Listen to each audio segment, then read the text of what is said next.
Hello guys, আজকে শিবরাত্রি পুজো। তো আজকে বাড়িতে ঠাকুরটাকে সাজিয়েছে, শিব ঠাকুর শিবলিঙ্গটাকে সাজিয়েছে মা আমি মিলে। তো এখন পুজো দেবে মা। তো আমি পরে মন্দিরে যাব পুজো দিতে, তো তোমরা দেখতেই পারবে।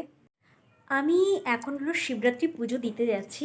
তো শাড়ি পরেছি, কেমন লাগছে অবশ্যই কিন্তু কমেন্টস করে জানিও।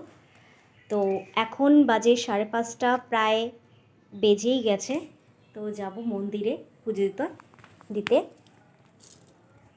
গাইস, এই যে আমি এখন পুজো দিতে যাচ্ছি, শিবরাত্রি পুজো। তো সব কিছু নিয়ে নিয়েছি পুজোর সামগ্রী। তো এখন যাচ্ছি মন্দিরে, তো চলো।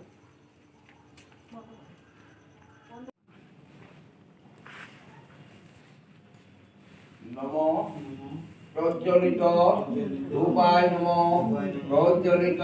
গাইস, এখন হলো আমার মন্দিরে পুজো দেওয়া হয়ে গেল। এই যে শিব ঠাকুর মায়ের মন্দির আসলাম। তো এখন বাড়ি যাচ্ছি আমি।